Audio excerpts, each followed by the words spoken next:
This video is for the 4-post hoists.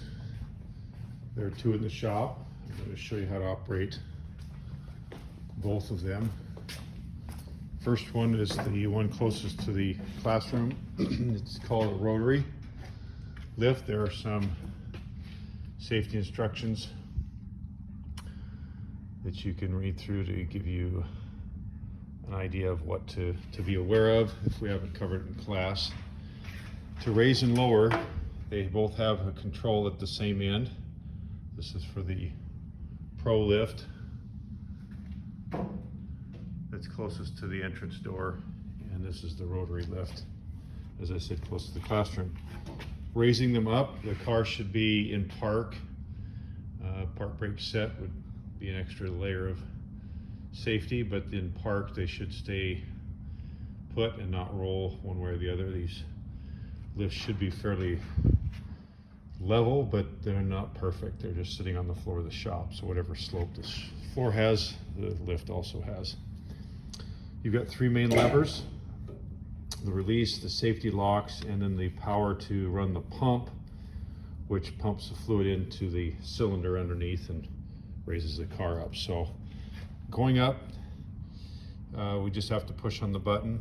And note here, on all the hoists, allow 2 seconds between motor starts. So that's a motor start. Give it 1001, 1002 before you hit the button again, so it doesn't damage the electric motors. Going up is pretty simple. You just push the button only. You'll hear the safety locks.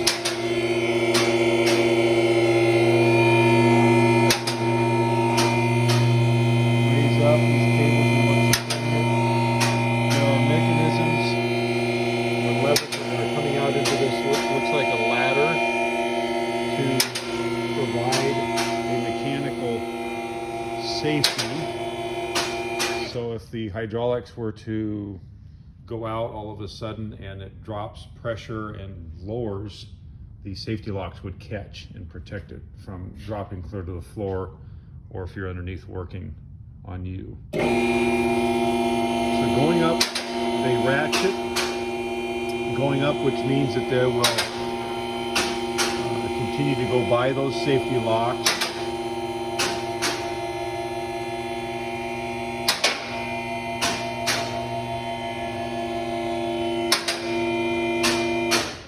You hear 4 of them click at different times. Now I'm up high enough that I can get underneath the car, whatever I want to do to the car, and so I now will release the pressure, and it drops down until the safety locks catch. All 4 corners have locked, so they are safe. And notice that I push on the lever to release pressure and nothing happens. There's no movement. I did want to show you these jacks underneath the car and how they operate. They are pretty simple. They're mechanical. These just slide out. The challenge is to try to find something underneath the car that's very stable to be able to lift the car by. And sometimes you can't reach out wide enough to get to the jack points that you see. Those 2 notches, those are for this particular Camry's lift points. So you can see underneath there's some linkages for the suspension. Not very stable. We could go here to the middle. That would support the rear end of the car. You can also get underneath, like where the spindles are. Those are usually strong enough, but it's not much going on here for opportunity to lift this up. So every car is a little different. What I would do here is I would support the middle. We do have some blocks. Rubber blocks are very hard as far as being solid. This is the jack to, that's the air pump running to push fluid into the cylinder.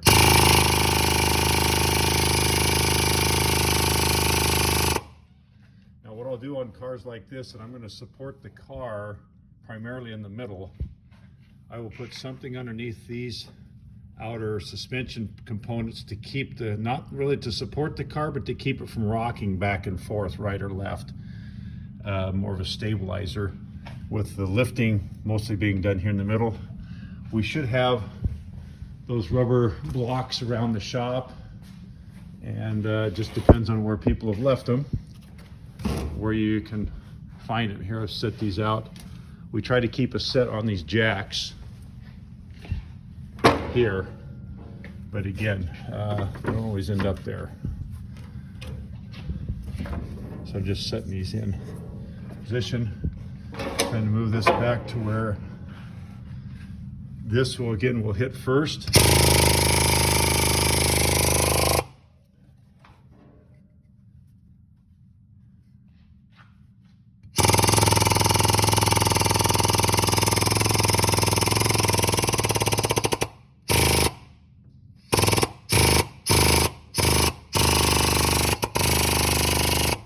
As you raise the car up, the suspension, the tires are going to want to extend down because of the shocks and the springs.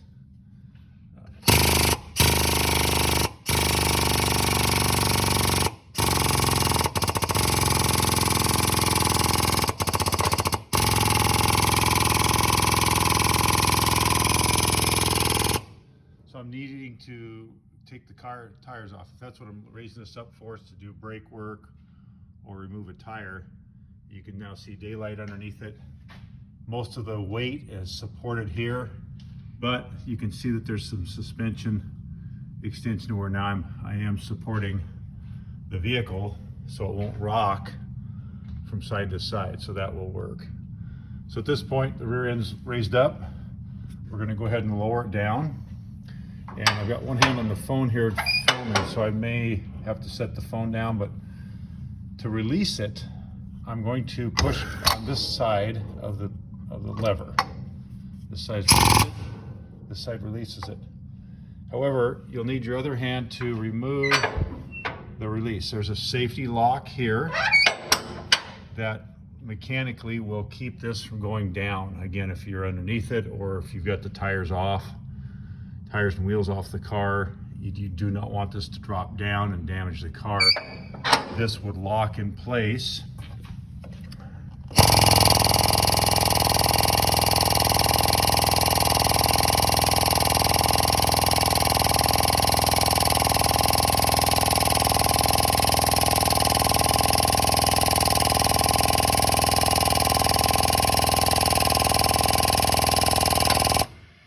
And that just dropped in.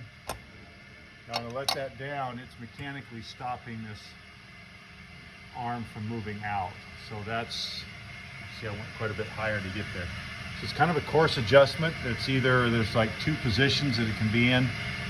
And now I need to take I've lowered the car down so it's sitting on the safety lock. I need to raise it up more yet. Now I can release it. And I'm just going to reach over and hit the bar here. And there's a second layer to this. So a lower lock and then the upper lock. So I have to hold those both up while I lower the car down. Should make this a little. I'm going to have to try and hold on to that while I.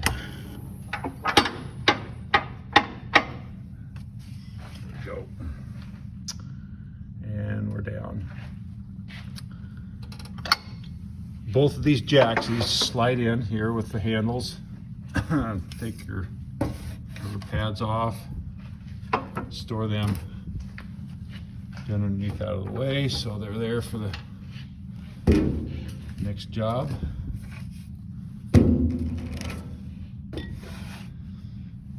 Slide these in. Generally slide these jacks forward so that when cars drive in and out off the hoist here, they're not in the way of the car, because it's going to drop down when the rear wheels drop off. The center of the car is going to get lower, and we don't want the jacks sitting here. They should be down as low as you can get them. The jack in the front's exactly the same. I won't go through that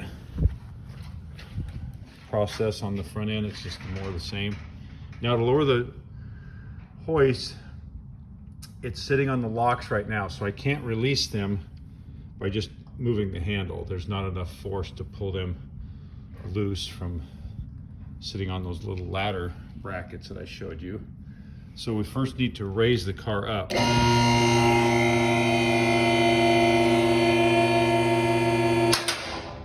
And I know that it's going up because I heard the ratchets click again, so it's actually went up to the next lock. I want to physically see that all four corners of the car are raising up. Then release it. Safety locks. And then I'll just use my knee here to release the lever here. This will release the hydraulics and let it drop down. So as I'm releasing it, I'm watching all four corners to make sure that they are all lowering down. They're all individual, so one can get hung up. The safety lock might not release, and you won't know it if you're not paying attention, and this gets a little interesting, to say the least, when the car has one corner that's not lowering. Things get a little distorted, and could, without catching it in time, we could have a car that's coming off the hoist. This is a very slow, methodical hoist. It's very safe because it does move slowly and you have a chance to react to some changes. So I just released the locks and the pressure's been released and we're down. Car's ready to be driven off the hoist.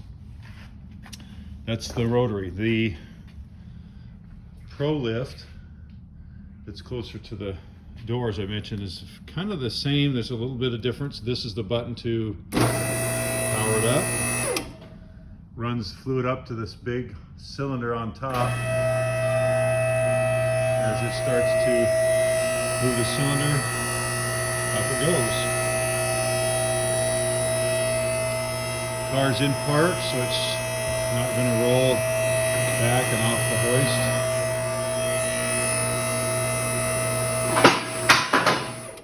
Noise you hear are the safety locks. They're just a different style, and we'll watch one of them here.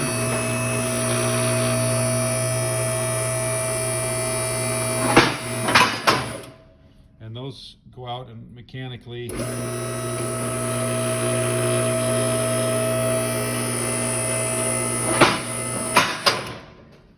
if I lower it, this handle here is to lower the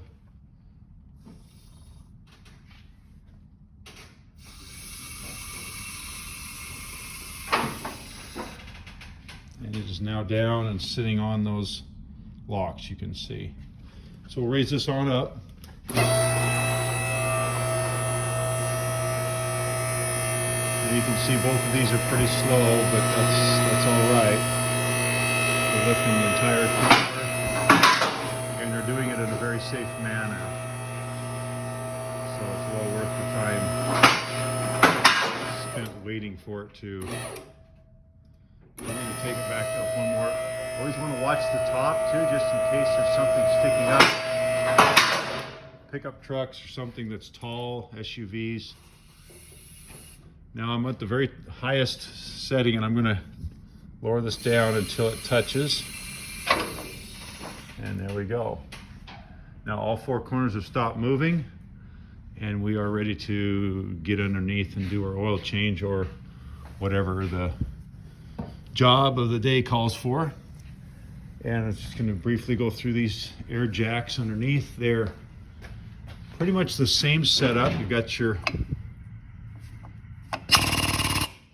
pump that moves it, and this side releases it.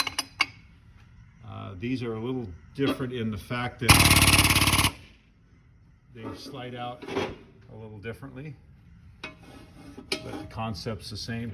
These have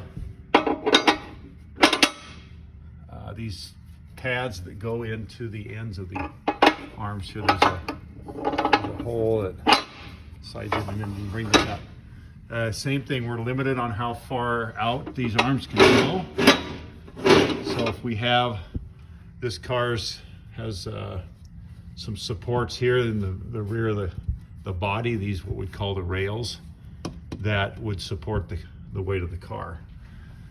The problem is that these pads are not very tall and we have some things sticking down below the level of the car. So we're going to want to put some extensions in there. This particular hoist was set up differently where the rotary lift had the rubber pads, and those can be used over here.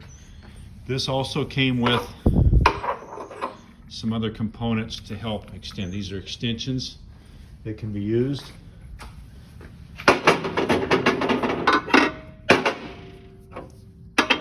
Extensions goes in and the pads fit in those. Now we're elevated to where we're going to touch with the pads first and not smash something underneath the car, exhaust pipe or just part of the car body. So those line up with the frame rail here, and I'm actually going to move back a little bit further, and away we go.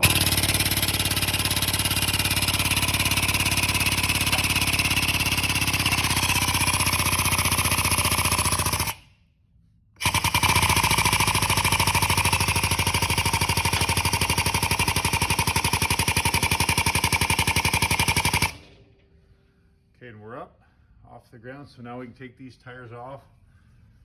This has a safety release handle. It's on the opposite side, and we have the same type of mechanism inside, a mechanical link that's going to stop the scissor part here from lowering down.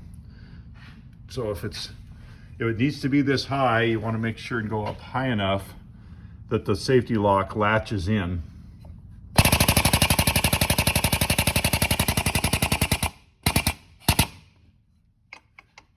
Check it by. Don't.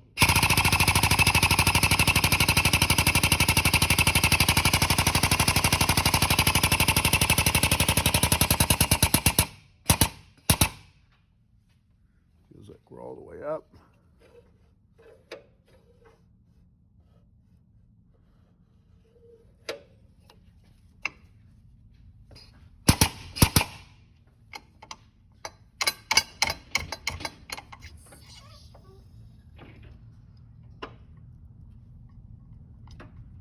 Okay, so there's the safety lock is now locked. So if the wheels were off, wheels and tires, we would be safe to prevent the car from lowering down too far. So I'm going to have to go back up to release it. This is locked in to where there's weight on the release. So now it is movable.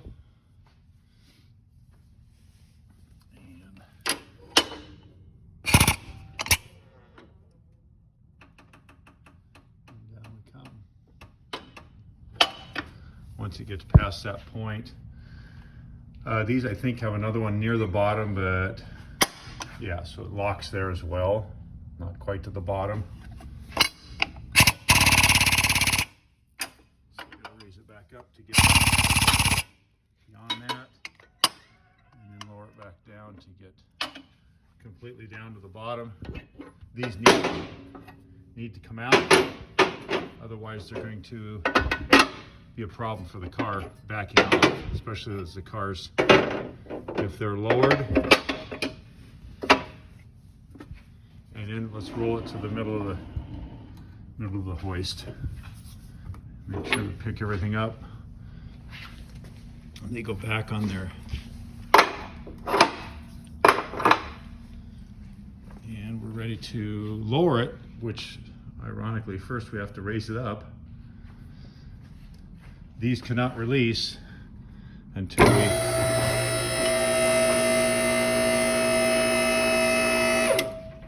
This is the release button. This puts air into these cylinders, and that's what makes the release. So those have to stand straight up and down. I'm just going to use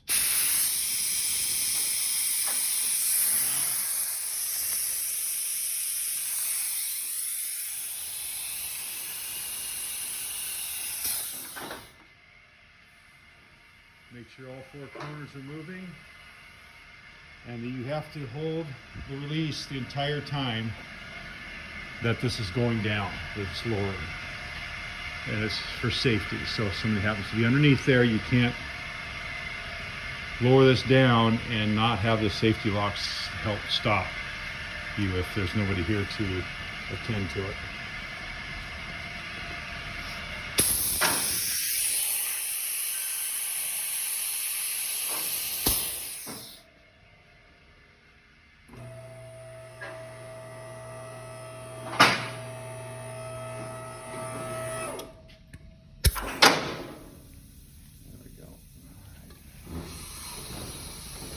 Watching, all corners are released and lowering down. Take it all the way to the ground.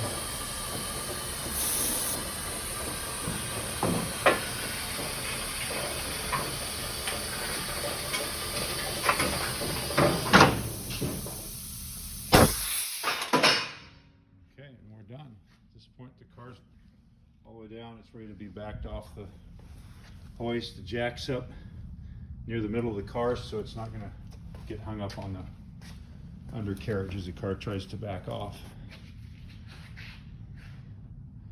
There you go. Safe operation.